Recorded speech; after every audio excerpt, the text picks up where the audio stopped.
Saúde e paz. Sou o professor Rogério de Souza e com muita alegria estou aqui para ministrar para você essa disciplina, Introdução à Psicologia Pastoral, juntamente com o Instituto Supera. Importante decisão você tomou ao se matricular no curso de Psicologia Pastoral. Afinal de contas, você tem gente para tomar conta e pessoas que vêm com os mais dilemáticos problemas e que vêm parar da casa dele até o seu gabinete ou muitas vezes até a casa do pastor e da pastora. Para auxiliar você, estarei trabalhando aqui os fundamentos bíblicos e teológicos da psicologia pastoral. Eu não quero fugir do escopo das Escrituras, é por aqui que nós iniciamos. Bem reconheço e também faço vocês reconhecerem de que nós temos a psicologia secular ou secundária, esta que é oriunda dos laboratórios de psicologia, dos especialistas em psicologia. O que nós faremos juntamente com o Instituto é trazer aquilo que existe de cabedal de conhecimento dos cientistas da mente para o nosso curso, para o nosso Instituto e para você. Mas o fundamento que nós temos na psicologia pastoral não é o laboratório do cientista secular. Nós temos como fundamento as Escrituras Sagradas. É a partir daqui que você vai clinicar, é a partir daqui que você vai dar aconselhamento, é a partir daqui que você vai fazer o seu acompanhamento com os membros da sua comunidade, da sua congregação, ou mesmo pessoas que se agregam vez por outra procurando um conselho pastoral, mesmo não sendo a sua ovelha. Aliás, falando em pastor e falando em ovelha, você sabe que todo pastor precisa ser pastoreado? Que não tem como você quebrar este vínculo do pastor com o seu pastorado? Você não pode se emancipar do pastorado de Deus sobre a sua vida? E é por isso que eu vou ler com vocês aqui o Salmo do Pastor. O Salmo do Pastor é o Salmo de número 23. Você deve mantê-lo muito próximo dos olhos aí, em sua casa, em seu gabinete, no púlpito onde você ministra. Lembre-se sempre que na sua formação você tem a Bíblia Sagrada como regra de fé e prática e como fundamento para o seu aconselhamento e para o seu ministério. O que é que nós lemos aqui no Salmo de número 23? Está no material didático que eu já te enviei e quero que você possa acompanhá-lo também, assim como eu vou fazer aqui nesse dispositivo que está ao meu alcance. O Senhor é o meu pastor, nada me faltará. Deitar-me faz em verdes pastos, guia-me mansamente a águas tranquilas, refrigera a minha alma, guia-me pelas veredas da justiça por amor do seu nome. Ainda que eu andasse pelo vale da sombra da morte, não temeria mal algum, porque tu estás comigo. A tua vara e o teu cajado me consolam. Preparas uma mesa perante mim na presença dos meus inimigos. Unges a minha cabeça com óleo, o meu cálice transborda. Certamente que a bondade e a misericórdia me seguirão todos os dias da minha vida, e habitarei na casa do Senhor por longos dias. Eu quero convidar você, nesta matéria de introdução ao curso de Psicologia Pastoral, a meditar o Salmo 23. Nós vamos fundamentar todo o seu curso na recorrência às Escrituras Sagradas. Eu, como professor também de teologia, além de estar sempre trabalhando com áreas da psicologia e também da filosofia, eu sempre recorro às Escrituras Sagradas, tanto para me aconselhar, como também para aconselhar as demais pessoas. Aquele que rejeita o princípio da autoridade das Escrituras no aconselhamento cristão precisa de uma fonte secundária. Aí eu vou lembrar o que diz o profeta Isaías: o meu povo me abandonou, eu que sou fonte de águas vivas, e cavou para si cisternas rotas que não retêm água. E é por isso que você, pastor e pastora, não pode se emancipar das Escrituras Sagradas. Você não precisa cavar cisternas rotas para poder aconselhar o povo de Deus. Você tem o manancial das águas vivas, que é o Senhor.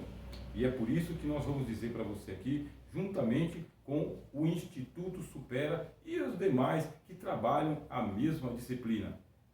Todo pastor necessita do pastor. Deus está te pastoreando. E se Deus está te pastoreando, está dando a você um modelo de pastorado que Ele quer. O Salmo 23 vai deixar bem claro para nós qual que é o modelo de pastorado que Deus pretende e que Deus quer. O que é que nós lemos aqui? Que existe, meus irmãos, uma cultura do improviso versus uma formação pastoral. O que eu quero dizer para você? Eu quero dizer que você está investindo na sua formação.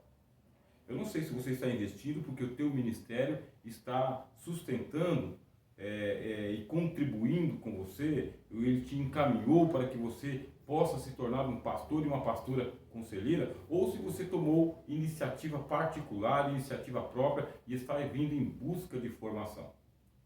Fato é, nós estamos no Brasil e somos pastores brasileiros que apacenta o rebanho no Brasil.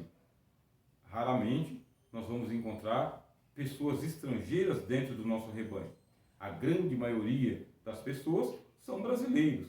E os nossos pastores e pastoras são brasileiros também. Só que, infelizmente, a cultura do improviso vai nos dizer o seguinte, que Deus chamou o irmão e a irmã para o ministério, Deus chamou o irmão e a irmã para o pastorado, condicionou ou deu a você o dom espiritual, o dom do pastorado, e agora o dom vai ser suficiente para você pastorear a igreja de Deus. Mas o que nós temos visto é que no começo tudo vai dando muito certo, as pessoas estão experimentando como é que funciona o seu ministério e a sua administração, mas daqui a pouco os problemas começam a surgir. E aí vem as demandas de uma congregação, de uma igreja, de um grande ministério sobre a sua mesa, sobre, inclusive, a sua própria casa. De repente, pessoas estão batendo a sua porta. De repente, o seu celular está tocando. O seu WhatsApp se enche de mensagens. E você percebe que precisa dar muito aconselhamento, muito acompanhamento. Em alguns casos, você tem que encaminhar essas pessoas para outros especialistas. E aí, como que você vai fazer? Vai agir de que maneira? Muito bem, se você tiver a cultura do improviso, você vai fazer como a maioria faz. Ouve um pouco o irmão, abre uma palavra mais ou menos aleatória, dá um conselho improvisado para a pessoa e despede ela com o problema para casa. Mas, ao contrário, você pode receber uma formação pastoral. E o irmão e a irmã que recebe formação pastoral já sabe muito bem que não adianta só folhear a Escritura Sagrada, ler um texto, fazer uma oração e despedir a pessoa para a sua casa para que ela mesma resolva os seus dilemas. Muito pelo contrário, às vezes existe um agravamento da situação porque o conselho foi insatisfatório e não foi eficaz. E a pessoa vai ter que procurar uma segunda, uma terceira e uma quarta opinião que pode nem ser pastor. Pode ser um advogado, pode ser um médico ou pode ser uma pessoa altamente ímpia. Você que é um servo e uma serva de Deus, pastor da igreja do Senhor Jesus Cristo, não pode se deixar dominar pela cultura do improviso.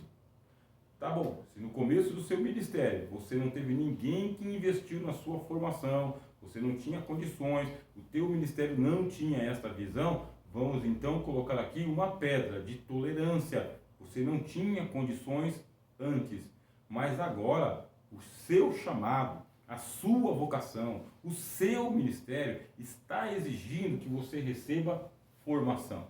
E que tipo de formação? Formação pastoral. Ah, mas eu já tenho o curso básico em teologia, ou o curso médio em teologia, ou então você já é um bacharel em teologia. Isso também é fundamental e essencial para todo servo e serva de Deus que vai trabalhar com a palavra, com o ministério e com o púlpito.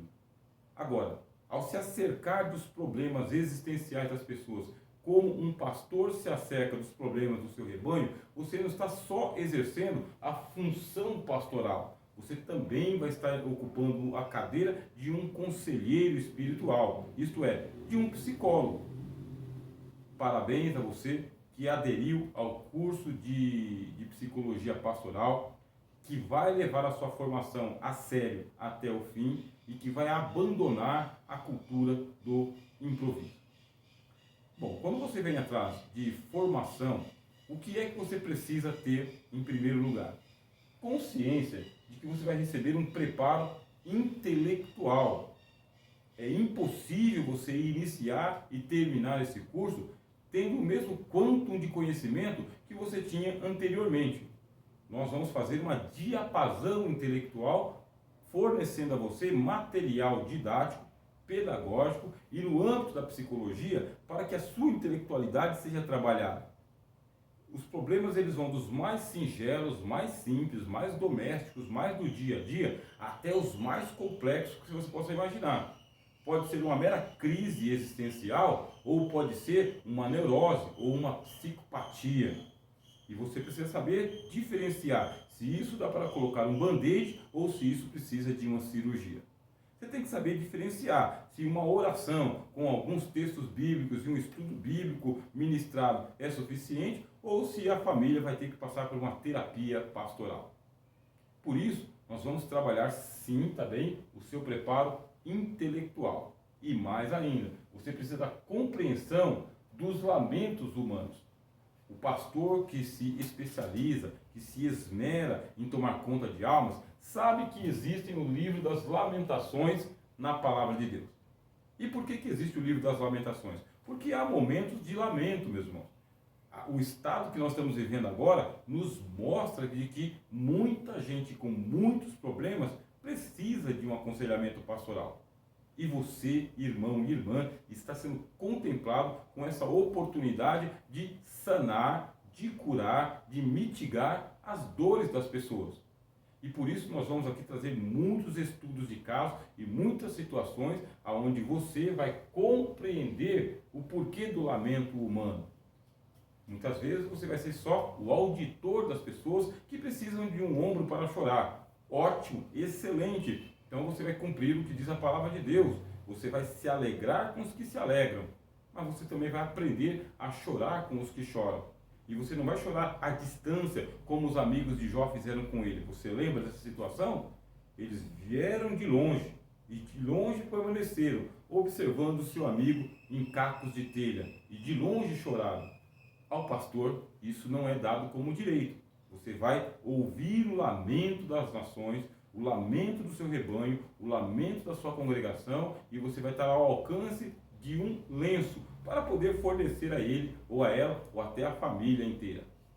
Também vamos trabalhar questões aqui sobre o seu chamado pastoral. Isto porque muito pastor e muita pastora entra em crise vocacional, se sente incapaz, desabilitado, incapacitado, anulado e zerado e quer entregar o ministério. Não somente quer entregar o ministério, como entrega de fato.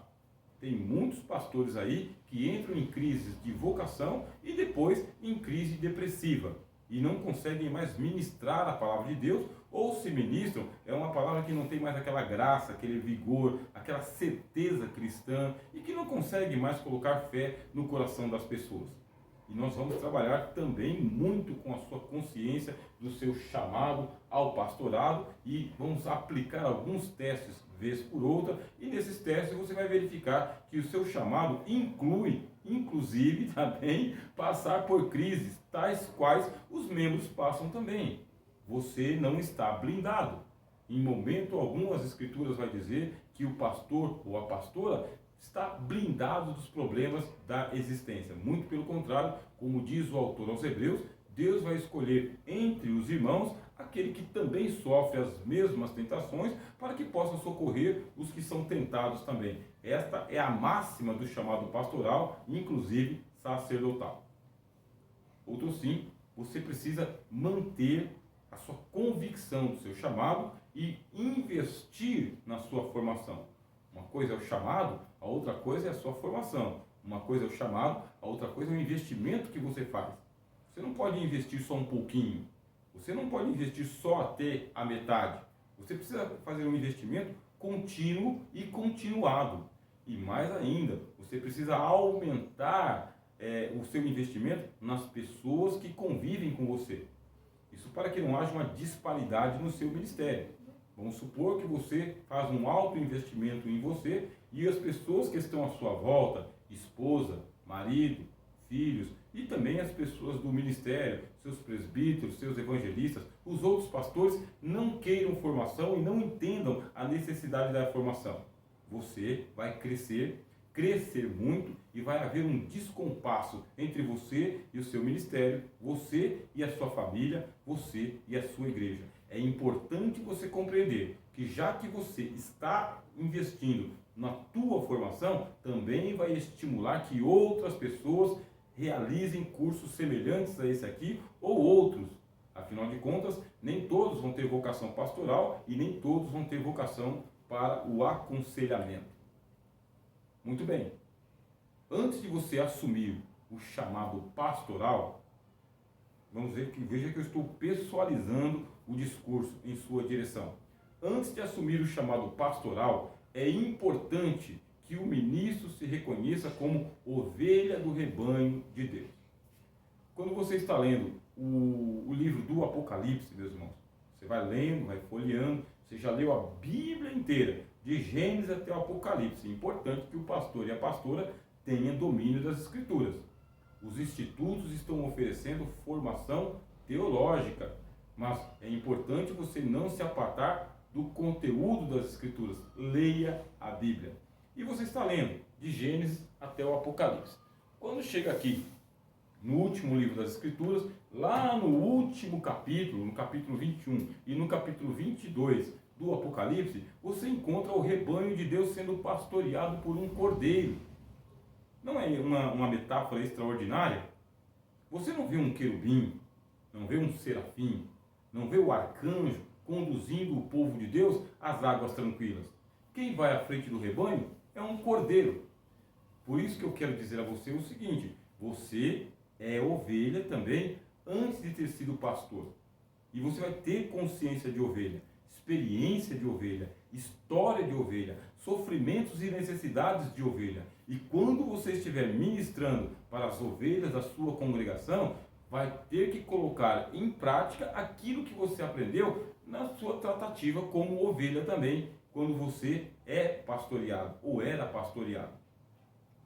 Antes de assumir o seu chamado pastoral, é importante você se reconhecer como ovelha do rebanho de Deus, aquele que recebe os cuidados do bom pastor. O bom pastor que dá a sua vida pelas ovelhas. O pastor do rebanho, ele é ovelha de Deus. Portanto, é um igual entre os iguais. Se você ler atentamente o PDF que nós enviamos para você, que está matriculado em nosso curso regularmente, você vai ler ali o que nós colocamos sobre a ordem dos irmãos menores de Francisco de Assis. Como você deve ter conhecimento, Francisco de Assis, ele montou uma ordem, e nesta ordem de frades, quer dizer, de irmãos, o irmão tinha que cuidar do irmão. E eles tinham os irmãos chamados irmãos maiores e os irmãos menores. Eles se chamavam de irmãos menores. Leia aí no PDF a citação que nós colocamos para você. Eu quero te conscientizar que o pastor do rebanho, tá bem, é ovelha de Deus. Deus está pastoreando você, pastor. Deus está pastoreando você, pastora. E ele está seguindo os princípios do Salmo 23 que nós vamos explanar aqui neste curso, tá bom? E você não pode se esquecer do seguinte: você é ovelha de Deus, portanto, você é um igual entre os iguais, tá bem? Não alimente nenhum tipo de sentimento de superioridade, porque isso está proibido pelo Evangelho do Senhor Jesus. O apóstolo Paulo disse isso claramente e linearmente: ninguém se considere superior aos demais. Sentimento de superioridade é uma praga na lavoura de Deus, que afeta a plantação de Deus e contamina quem se alimenta da safra. A vaidade pessoal, assumindo o controle do ministro e do seu ministério, isso aqui é uma praga. Nós não podemos pensar em pastores e pastoras vaidosos que servem de mau exemplo ao seu rebanho com a sua vaidade, que alimentam, infelizmente, esse sentimento de superioridade. Nós não somos uma ordem hierárquica, meus irmãos, aonde os melhores ocupam os melhores lugares e os piores ficam rebaixados para os piores lugares. E isso também está proibido no Evangelho através da carta do apóstolo Tiago. Ele disse: não recebais os irmãos em acepção de pessoas. Não fique atentando para aquele que tem anel no dedo e aquele que tem traje andrajoso, porque isso aí é acepção de pessoas e é uma afronta contra o Evangelho do nosso Deus. Toma cuidado, você é pastor e você é pastora, não pode ser tomado por esse sentimento de vaidade pessoal, porque você serve de exemplo para o teu rebanho e o teu rebanho vai se alimentar daquilo que vê em você mais do que aquilo que ouve de você. Não esqueça dessa máxima que estou passando para vocês aqui agora, em nível de introdução à psicologia pastoral. O Senhor, Deus, Ele é o teu pastor. E que tipo de pastor que Deus é para você? É o mesmo tipo de pastor que você será para o seu rebanho, que pastor que você será para o seu rebanho. Você será o pastor pessoal do seu rebanho. Olha aqui, pastor pessoal. Você não pode impessoalizar o seu pastorado, o seu aconselhamento e o seu ministério. Isto é, você não pode terceirizar. Se você fizer isso, não está imitando o bom pastor que dá a vida pelas ovelhas. Não está seguindo à risca os princípios de pastorado do Salmo de número 23. Você precisa se pessoalizar com o seu rebanho. E aí vai um processo. Nesse processo é conhecer as suas ovelhas pelo nome. Pelo primeiro nome. E depois o que lhe acontece em decorrência. Veja bem, eu escrevi aqui e vou transmitindo para vocês, tá bem? Que a função pastoral, ela inclui pessoalidade, aconselhamento, acompanhamento e encaminhamento. O que isso significa? Pessoalidade, você precisa ser conhecido pelo seu primeiro nome e também precisa conhecer as suas ovelhas pelo primeiro nome. Se o teu rebanho é muito extenso, ele é muito gigantesco, você vai ter que se preparar para poder quebrar as barreiras do distanciamento. Precisa conhecer as suas ovelhas pelo primeiro nome. Desde a senhora mais idônea, a mais antiga crente da sua igreja, até ao novo convertido que está chegando. Essa tarefa pode ser feita por você se você montar o seu gabinete pastoral para o atendimento às pessoas. Cuidado para você não se ocupar demais com o ministério e abandonar aqui o seu rebanho. Bom, no seu gabinete pastoral, ou então ali, numa cadeira próxima ao púlpito, ou numa visita que você vai fazer para o seu membro, você vai trabalhar com o aconselhamento, meus irmãos. Porque a Bíblia nos diz que na multidão dos conselheiros é que está a sabedoria. Tem gente que precisa ser aconselhada. Não caia naquela esparrela que diz que se conselho fosse bom não se dava, se vendia. Isso aí é contra as Escrituras. A Bíblia deixa claro para nós que o lugar do conselho, meus irmãos, aonde existe o conselho, ali se diminui o número de transgressões. Uma vez que você aconselha as pessoas, tem que fazer o acompanhamento. Como dizem as Escrituras, lança o teu pão sobre as águas e depois de muitos dias você o achará. Não é só dar um conselho e despedir a pessoa com a paz. É você dar o conselho e depois você acompanhar para ver se a pessoa cumpriu ou se ela não cumpriu aquilo que você disse. Por exemplo, o Senhor Jesus ele disse aos leprosos: vocês estão curados, vão lá e se mostrem para o sacerdote. Eles foram, mas depois um voltou. O Senhor Jesus acompanhou os 10. Os 9 não quiseram mais o acompanhamento, seguiram com as próprias pernas, não necessitaram. Mas um voltou, e esse sim teve o acompanhamento do Senhor Jesus, e Cristo disse a eles o quê? Cadê os outros 9? Só um voltou? Só o estrangeiro? Você é um pastor, conselheiro, e você vai acompanhar a situação que veio até você. Você não precisa correr atrás de problemas para trazer para o seu gabinete pastoral para se sentir ultra ocupado. Não é esta a linha de formação que nós oferecemos para você. Agora, se vieram até você, dê o atendimento necessário.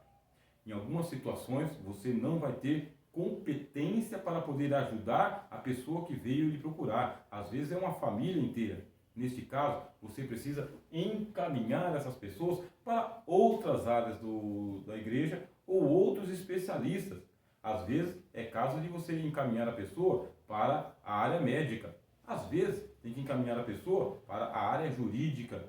Enfim, você vai identificar qual que é a situação, qual que é a pessoa, se ela precisa de aconselhamento, se ela precisa de acompanhamento ou se ela precisa de encaminhamento. A Bíblia diz que você não pode trazer brasas para o seu próprio peito. Só um tolo faz isso. Vai lá no braseiro, pega brasas e fica segurando com as mãos. Só um tolo pega um cão pelas orelhas, um cão brabo, e fica segurando esse cão. Tem situações que você tem que encaminhar para adiante.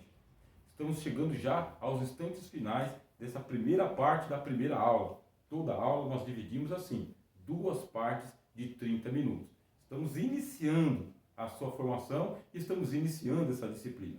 Eu quero que você leia comigo o que disse o filósofo Mário Ferreira dos Santos. Ele disse-nos o seguinte: alguma coisa é idêntica quando é absolutamente igual a si mesma.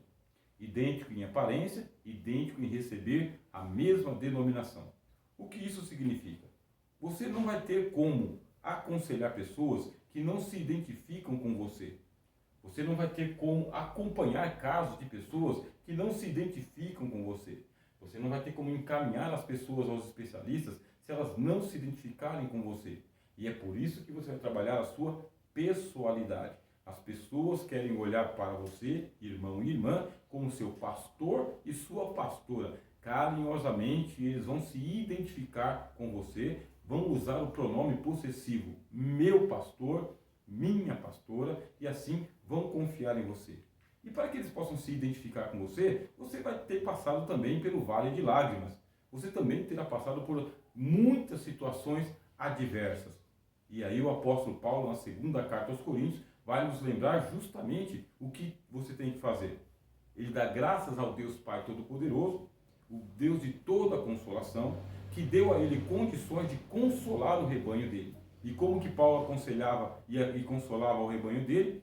Com as mesmas consolações com as quais ele tinha sido consolado por Deus. O Senhor é o teu pastor.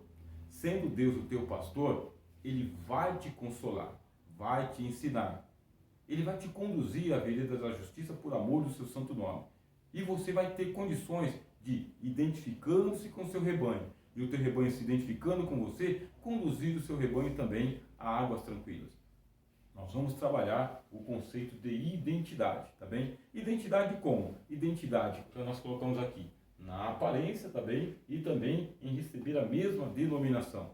É muito estranho quando uma ovelha não se identifica com o seu pastor e vai buscar aconselhamento em outra congregação, em outro ministério, com outras pessoas que às vezes nem são da mesma fé que nós. Isso é muito estranho. Se as pessoas do seu rebanho não estão se identificando com você, é porque você está se distanciando do seu próprio rebanho. E como que você fez para distanciar o seu rebanho de você? Eu vou colocar aqui. Infelizmente, há ministros que se distanciam do rebanho, mantendo as ovelhas em suspeição. Se você suspeita das suas ovelhas, as suas ovelhas suspeitam de você. Se você mantém aquele estado de sítio na sua igreja, de desconfiança, de policiamento, de vigilância, isso vai retornar para o seu ministério. Portanto, se o teu ministério é assim e as pessoas suspeitam de você, está na hora de parar imediatamente.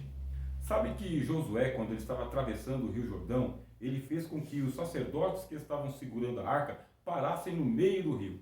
E ele ordenou que os 12 príncipes das 12 tribos de Israel pegassem 12 pedras do Rio Jordão e levassem para a outra margem, para dizer o seguinte: chegou a hora que nós colocamos um marco entre o antes e o depois. Esses são os votos do professor Rogério de Souza, que você faça do curso de psicologia cristã um marco entre o antes e depois. Lembre-se que antes de passar pelo Rio Jordão, Josué teve que circuncidar o povo inteiro. Assim também você, pastor e pastora, está passando por uma circuncisão não na carne, mas na sua consciência, na sua mente, na sua formação. Não mantenha uma igreja em estado de policiamento, de vigilância, uma igreja, meus irmãos, doentia, da entrada até a saída. Você precisa criar um outro tipo de ambiente. Que tipo de ambiente? Coloque um ambiente de proximidade. Comece a trabalhar as doutrinas da aproximação entre irmãos e irmãs. Comece a colocar os limites, tá bem? Um pouco mais distantes. Outra coisa, trabalhe a pessoalidade, como eu disse para vocês aqui, conhecendo a membresia pelo nome. E terceiro, trabalhe os relacionamentos. Não deixe que as pessoas vão para casa sem antes receber a paz do Senhor Jesus, a graça de nosso Senhor Jesus Cristo. Trabalhe os relacionamentos. Se as pessoas estão se ausentando 1 ou 2 semanas, vá você atrás e não espere que elas venham. Nós somos do Instituto Supera e estamos apresentando para você aqui este curso de psicologia pastoral. Tem muitas águas que vão rolar por essas pontes, tá bem? E você é convidado a participar do início ao fim. Não pode desistir. Nós não podemos nem de longe conciliar a figura dirigente de um pastor com a de uma pessoa contenciosa, invejosa, blasfemador e desconfiado de todos. Você não vai receber esta orientação por nós aqui. Queremos um pastor conselheiro, um pastor amigo, um pastor próximo, um pastor cujo nome seja fácil de ser pronunciado e que não fique bloqueando as redes sociais para não ser encontrado pelo seu rebanho. Nós daqui a pouco vamos trabalhar a segunda parte da aula, onde eu vou falar sobre os segredos inconfessáveis das pessoas que vão te procurar. Muito bem, até a próxima. Sou o professor Rogério de Souza e é uma alegria e satisfação oferecer a você o curso de Psicologia Pastoral.